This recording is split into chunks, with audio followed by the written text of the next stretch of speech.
Avez-vous déjà remarqué à quel point votre entourage semble mal à l'aise lorsque vous ne réagissez plus à ce qui vous bouleversait autrefois? Ce moment où quelqu'un essaie de vous émouvoir et où, au lieu de l'explosion attendue, il se retrouve face à votre regard calme et inébranlable. Soudain, il ne sait plus quoi faire de vous. Les relations qui vous épuisaient autrefois semblent maintenant se transformer, comme si l'autre était soudainement perdu, voire menacé par votre nouvelle force émotionnelle. Ce n'est pas seulement votre imagination. Il se passe quelque chose sous la surface. Une dynamique de pouvoir change d'une manière que vous ne comprenez pas vraiment. Je l'ai vu d'innombrables fois, ce regard confus, parfois même effrayé, dans le regard de quelqu'un lorsqu'il réalise que son influence émotionnelle sur vous a disparu. Cette transformation n'a pas été facile pour vous. La douleur que vous avez surmontée, les combats intérieurs que vous avez menés en silence ont forgé en vous quelque chose que les autres peuvent ressentir sans pouvoir le nommer. Et maintenant que vous avez retrouvé votre souveraineté émotionnelle, vous avez remarqué à quel point cela met certaines personnes profondément mal à l'aise. Le philosophe allemand Friedrich Nietzsche a compris ce phénomène avec une clarté remarquable il y a plus d'un siècle. Il a reconnu que la souveraineté émotionnelle, ce qu'il pourrait appeler une manifestation de la volonté de puissance, crée un changement fondamental dans notre façon d'exister au monde. Ceux qui ont surmonté leur chaos intérieur, qui ont transformé leur souffrance en force, qui sont devenus les architectes de leur propre vie émotionnelle, plutôt que d'être les otages de déclencheurs extérieurs. Ces individus émettent une fréquence qui perturbe ceux qui vivent encore dans la réactivité. Cette perturbation n'est pas fortuite, c'est la friction inévitable qui survient lorsque différents modes d'être entrent en collision. Lorsque vous cessez de participer au jeu émotionnel inconscient auquel la plupart des humains sont engagés, vous devenez en quelque sorte injouable, et rien ne perturbe plus un joueur que celui qui refuse de jouer. Le malaise que vous avez constaté chez les autres ne vous concerne pas vraiment.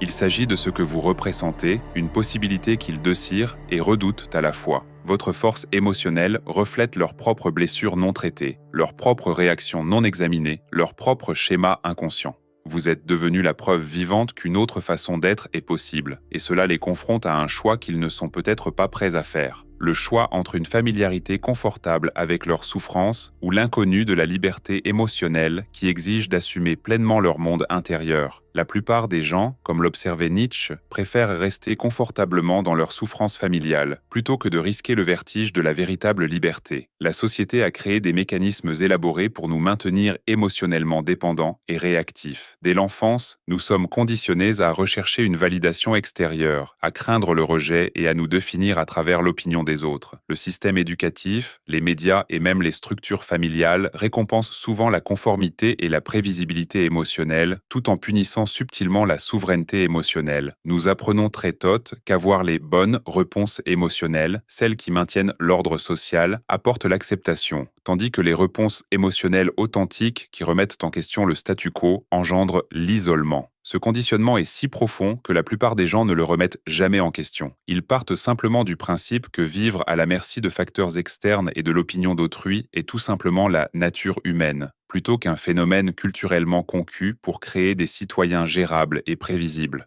Mais que se passe-t-il lorsqu'une personne se libère de ce conditionnement ? Que se passe-t-il lorsqu'un individu, grâce à un travail intérieur considérable et souvent à la suite d'un traumatisme ou d'une souffrance importante, développe ce que Nietzsche appellerait une maîtrise émotionnelle de soi? Ils deviennent imprévisibles de la manière la plus menaçante qui soit, non pas erratiques ou volatiles, bien au contraire. Ils deviennent stables, centres et insensibles à la manipulation. Ils ne peuvent plus être contrôlés par la honte, la culpabilité ou la pression sociale. Ils répondent plutôt que de réagir. Ils choisissent leurs états émotionnels plutôt que de les voir choisis à leur place. Et, ce qui est peut-être le plus troublant pour leur entourage, ils n'ont plus peur des réactions émotionnelles des autres. Cette intrépidité fondamentale crée un rapport de force que les autres perçoivent immédiatement, même s'ils ne peuvent l'exprimer. La personne socialement conditionnée agit selon ce que Nietzsche appelait la morale de l'esclave, une position réactive où ses valeurs et ses réactions émotionnelles sont principalement déterminées par opposition aux forces extérieures. Elle définit le bien comme ce qui ne la menace pas et le mal comme ce qui la menace. Sa vie émotionnelle est essentiellement réactive, réagissant constamment à ce qui se passe autour d'elle plutôt que de créer de l'intérieur. À l'inverse, l'individu émotionnellement souverain agit selon ce que Nietzsche appelait la morale du maître,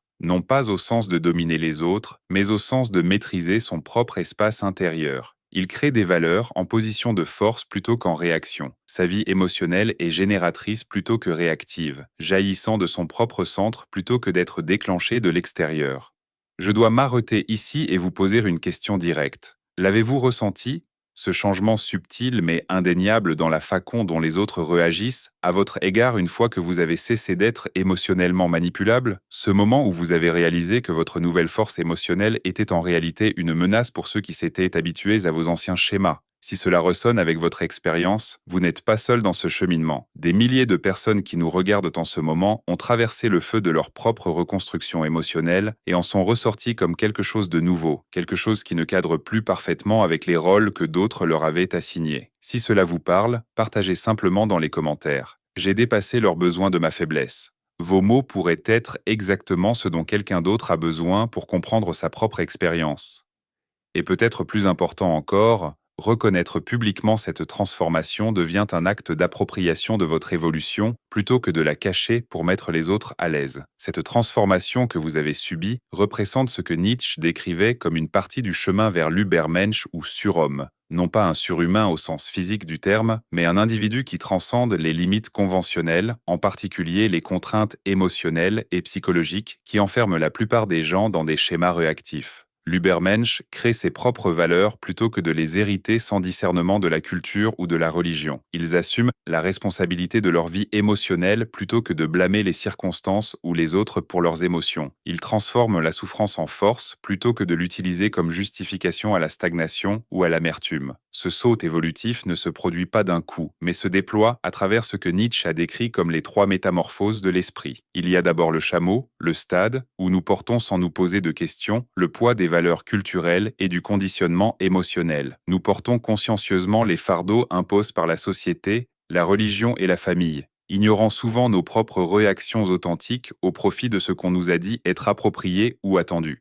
Nombreux sont ceux qui restent des chameaux toute leur vie sans jamais se demander pourquoi ils ressentent ce qu'ils ressentent, ni si leurs réactions émotionnelles leur appartiennent réellement ou sont simplement des programmes instaurés par leur culture. Le chameau trouve sa vertu dans l'endurance et la souffrance, portant souvent ses blessures émotionnelles comme des insignes d'honneur plutôt que comme des conditions à guérir. Vient ensuite le lion, le stade de rébellion et de déconstruction où nous commençons à dire non au contrôle extérieur sur notre vie émotionnelle.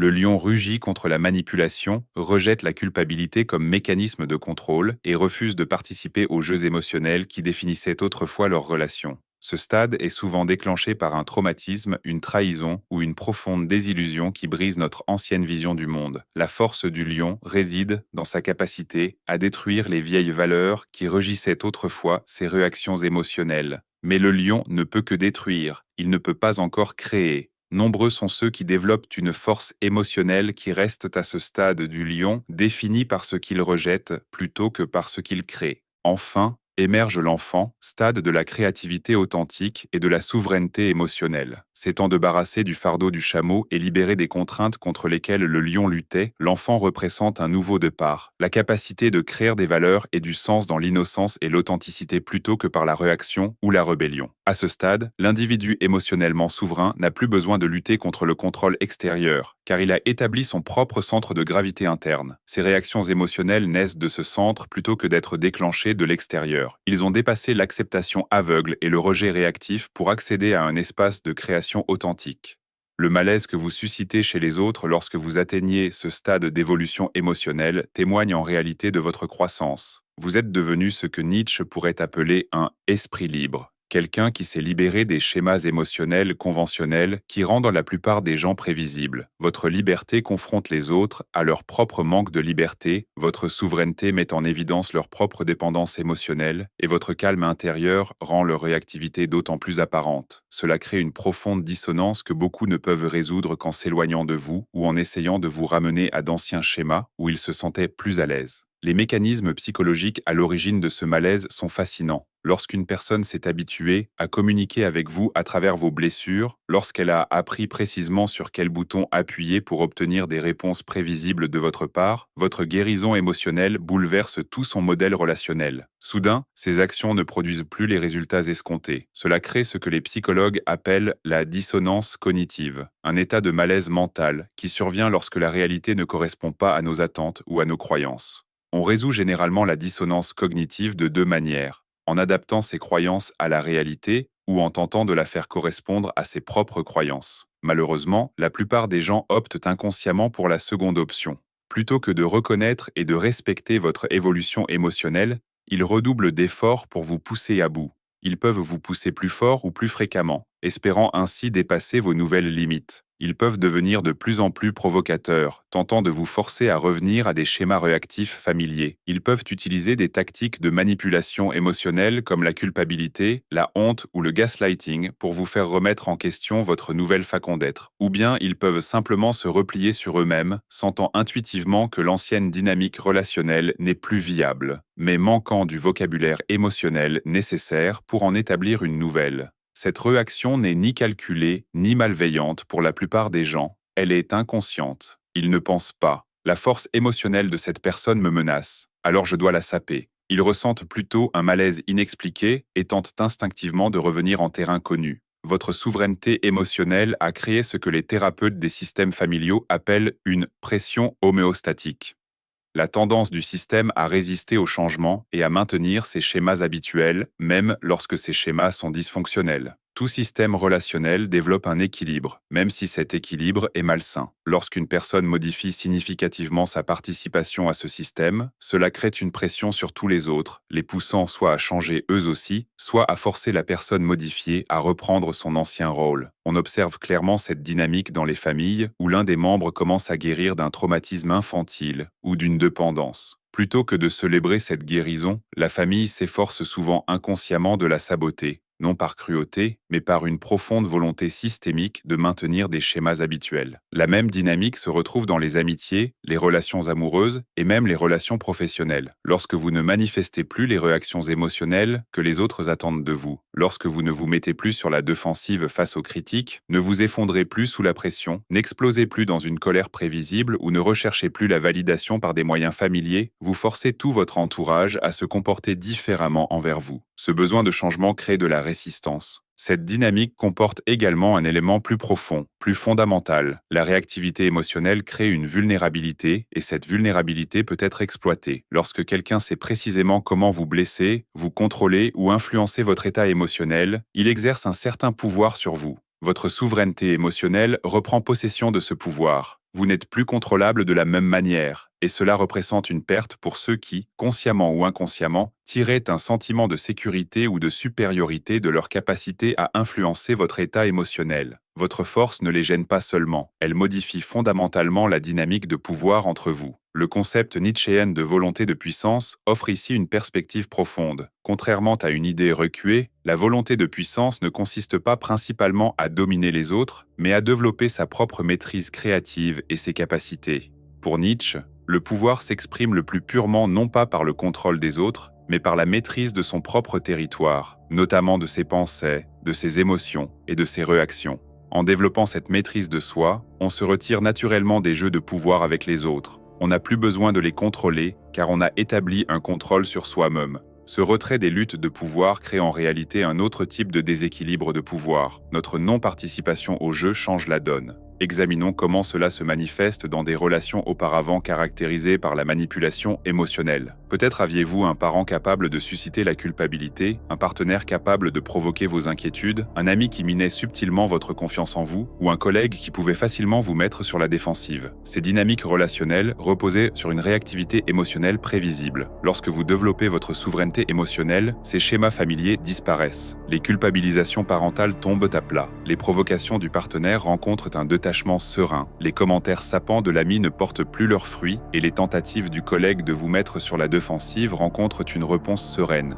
De leur point de vue, quelque chose de troublant s'est produit. Les boutons émotionnels sur lesquels ils s'appuient ne sont plus liés à rien. L'influence qu'ils avaient autrefois a disparu. Les pas de danse familiers qu'ils utilisaient ne suscitent plus la réaction attendue de leur partenaire. Cela crée non seulement de la confusion, mais souvent une sorte de vertige existentiel. S'ils ne peuvent pas vous influencer de manière familière, comment interagissent-ils avec vous? Si les anciens schémas d'interaction ne fonctionnent plus, par quoi les remplacent-ils? Ces questions peuvent être profondément déorientantes, surtout pour ceux qui manquent du vocabulaire émotionnel nécessaire pour exprimer ce qui se passe ou de la maturité émotionnelle nécessaire pour s'adapter à de nouveaux schémas. La réaction la plus courante à cette désorientation est une escalade des anciens schémas. Si les sentiments de culpabilité ne fonctionnent plus, ils peuvent augmenter leur intensité ou leur fréquence, espérant que la même chose finira par franchir vos nouvelles limites. Si les provocations ne vous énervent plus, elles peuvent devenir plus provocatrices, poussant plus fort sur ce qu'elles perçoivent comme vos points faibles émotionnels. Cette escalade atteint souvent un crescendo avant que la personne ne se replie complètement sur elle-même ou ne soit obligée de trouver de nouvelles façons d'interagir avec vous. Cette période d'escalade peut être particulièrement difficile, car vos relations peuvent sembler se détériorer au lieu de s'améliorer à mesure que vous développez votre force émotionnelle. Cependant, il est important de faire une distinction importante entre la véritable souveraineté émotionnelle et la suppression ou la dissociation émotionnelle. La véritable souveraineté émotionnelle ne signifie pas que vous ne ressentez rien. Cela signifie que vous choisissez comment réagir à ce que vous ressentez. Cela ne signifie pas que vous êtes invulnérable. Cela signifie que vous avez développé la capacité de gérer consciemment vos vulnérabilités plutôt que de vous laisser contrôler par elles. Certaines personnes confondent l'engourdissement émotionnel avec la force émotionnelle, érigeant des murs plutôt que de développer une véritable résilience. Cette approche peut les protéger temporairement de la manipulation, mais elle ne représente pas une véritable évolution émotionnelle.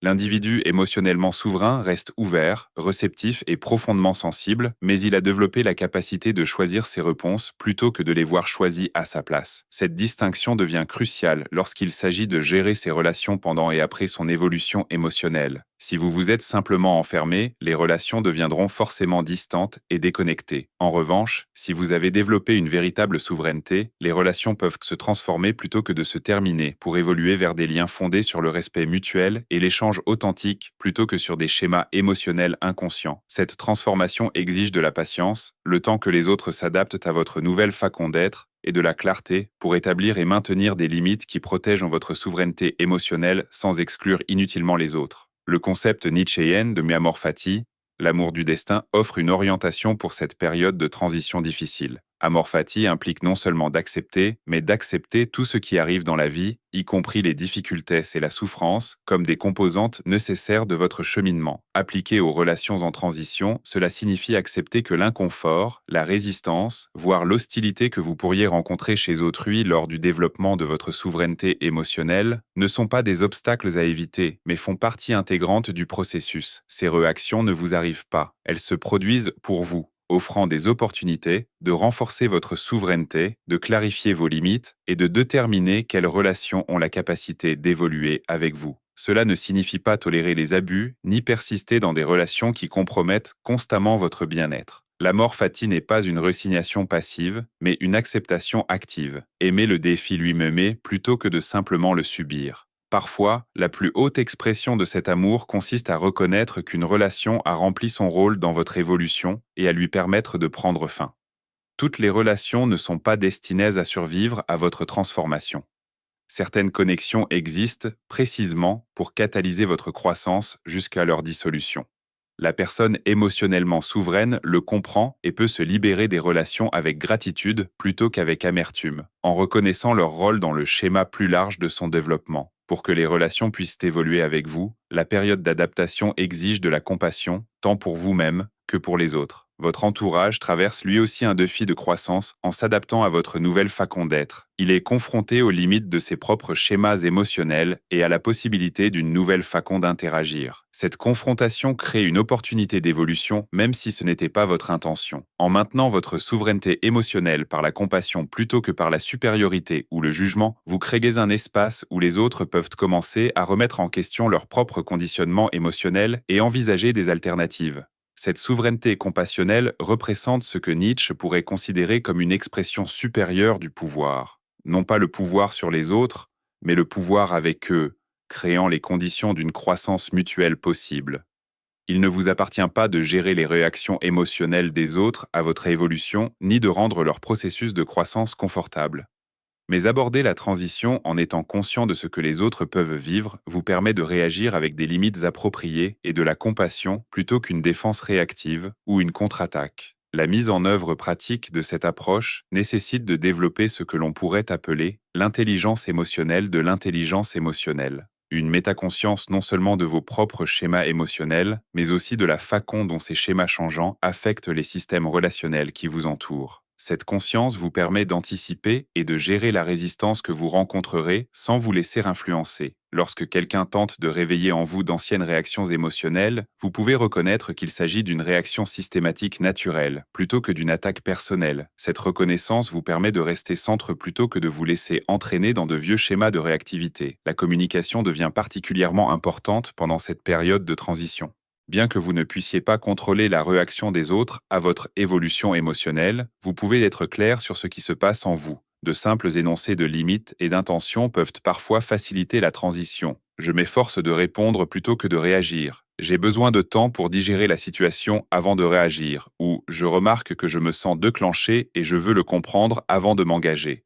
Ces communications n'atténueront pas nécessairement le malaise des autres, mais elles leur fourniront un contexte qui pourrait les aider à comprendre les changements qu'ils vivent dans leurs interactions avec vous. Il est également utile de reconnaître que votre évolution émotionnelle peut inspirer les autres, même si elle les perturbe. L'apprentissage humain se fait principalement par l'exemple, et non par l'instruction. Lorsque les autres sont témoins de votre souveraineté émotionnelle, votre capacité à rester centré dans des situations difficiles, à réagir avec réflexion plutôt que par habitude, à maintenir des limites sans agressivité. Vous leur offrez une démonstration vivante de possibilités qu'ils n'auraient peut-être jamais envisagées. Même ceux qui initialement résistent le plus à vos changements peuvent, avec le temps, être profondément influencés par votre exemple. La graine de possibilités que vous semez par votre façon d'être peut germer longtemps après la fin de certaines interactions. Ce potentiel d'inspiration par l'exemple plutôt que par l'argumentation rejoint profondément la vision nietzschienne de l'Ubermensch comme une sorte de phare de l'évolution. Non pas quelqu'un qui entraîne les autres par la persuasion ou la coercition, mais quelqu'un qui incarne simplement la prochaine étape du possible, laissant chacun libre d'évoluer ou non selon ses propres capacités.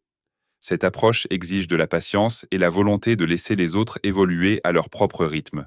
Tout le monde n'appréciera ni ne comprendra immédiatement votre évolution émotionnelle. Certains ne comprendront peut-être jamais ce qui a changé en vous ou pourquoi leurs anciennes relations avec vous ne fonctionnent plus. L'individu émotionnellement souverain accepte cela sans ressentiment, comprenant que chacun ne peut percevoir et réagir qu'à partir de son niveau de développement actuel. L'aspect le plus difficile de ce cheminement est peut-être de préserver sa souveraineté émotionnelle tout en restant ouvert et connecté. Il existe une tendance naturelle, surtout au premier stade du développement de la force émotionnelle, à protéger cette force par l'isolement ou le détachement. Vous pourriez vous retrouver à vous éloigner des relations où vous vous sentiez auparavant vulnérable à la manipulation, créant ainsi une distance pour préserver votre nouvel équilibre émotionnel. Si cet instinct protecteur est important pendant les périodes de croissance intense, un isolement prolongé limite finalement l'expression de votre souveraineté émotionnelle au lieu de la favoriser. La véritable souveraineté émotionnelle implique la capacité à rester ouvert et engagé même dans des situations interpersonnelles difficiles, à rester centre non pas en se retirant des déclencheurs potentiels, mais en développant la force de s'engager pleinement sans être déstabilisé. Cela représente la transition du stade du lion des métamorphoses de Nietzsche au stade de l'enfant, de la force protectrice à la force créatrice, de la définition de soi par ce que l'on rejette à la définition de soi par ce que l'on crée. Cette transition exige souvent un entraînement de libération, développant progressivement votre capacité à rester souverain dans des contextes relationnels de plus en plus difficiles. Cet exercice peut impliquer de s'engager consciemment dans des situations que vous trouviez auparavant déclenchantes, mais avec une nouvelle conscience de vos réactions internes et de nouveaux outils pour maintenir votre centre. Là où vous évitiez autrefois certaines personnes ou conversations par crainte d'être déstabilisé émotionnellement, vous adoptez désormais une attitude consciente et fixez vos limites, utilisant chaque interaction comme une opportunité de renforcer votre souveraineté émotionnelle plutôt que de la protéger par l'évitement. Cette approche transforme les menaces potentielles en opportunités de développement, vous permettant d'étendre le territoire de votre souveraineté plutôt que de simplement défendre ses limites actuelles. À mesure que votre capacité à vous engager dans une souveraineté se développe, vous remarquerez probablement un changement fascinant dans vos relations. Celles qui reposaient principalement sur des schémas émotionnels inconscients se transformeront ou disparaîtront, tandis que de nouvelles connexions, nées de votre cœur plutôt que de vos blessures, prendront progressivement racine dans votre vie. Vous vous sentirez attiré par ceux qui agissent à partir de leur propre souveraineté émotionnelle, des personnes avec lesquelles vous pouvez engager un échange authentique plutôt que des jeux émotionnels inconscients. Ces relations ont une qualité différente, une transparence, une authenticité et une liberté impossible lorsque les deux parties agissent selon des schémas émotionnels inconscients. Cette transition représente ce que Nietzsche pourrait considérer comme la création de nouvelles valeurs, non seulement le rejet d'anciens schémas, mais l'établissement de nouvelles possibilités de connexion humaine. Vous ne vous reliez plus à ce qu'il appellerait la morale d'esclave, Réactivité, ressentiment et besoin de validation extérieure, mais à la morale du maître, au sens propre, l'autodétermination créatrice et l'expansion des possibles. Cette création ne se produit pas dans l'isolement, mais par l'engagement, par des relations qui remettent en question et affinent votre souveraineté, plutôt que de simplement la confirmer. Le test ultime de la souveraineté émotionnelle ne réside pas dans la façon dont vous la maintenez dans l'isolement, mais dans la façon dont vous l'exprimez pleinement dans la connexion. Pouvez-vous rester fidèle à vous-même tout en vous engageant profondément avec les autres? Pouvez-vous rester centre face aux projections, aux attentes et aux schémas inconscients des autres? Pouvez-vous laisser les autres s'exprimer leur processus émotionnel sans vous laisser entraîner dans la réactivité ou assumer la responsabilité de leurs sentiments? Ces questions orientent vers une expression plus mature de la souveraineté qui englobe à la fois la maîtrise de soi et une connexion authentique, à la fois frontière et passerelle. Si quelque chose dans cette exploration a ressonné avec votre propre cheminement vers la souveraineté émotionnelle, je vous invite à nous rejoindre sur le chemin de l'Ubermensch. En vous abonnant à cette chaîne, vous ne vous contentez pas de suivre du contenu, vous entrez en contact avec une communauté de compagnons de route qui comprennent les défis et les récompenses de ce voyage évolutif. Chaque semaine, nous explorons les dimensions philosophiques et pratiques de la souveraineté émotionnelle, en proposant des éclairages et des outils inspirés de Nietzsche et d'autres penseurs profonds qui ont compris le potentiel humain de dépassement de soi. Il ne s'agit pas de solutions miracles ni de pansements émotionnels. Il s'agit d'un travail profond et transformateur pour devenir qui vous êtes vraiment, au-delà du conditionnement et de la réactivité qui limitent l'expérience de la plupart des gens. Le chemin n'est pas toujours facile, mais vous n'êtes pas obligé de le parcourir seul. Vous avez votre place dans cette communauté de chercheurs engagés dans leur propre évolution et qui soutiennent la vôtre.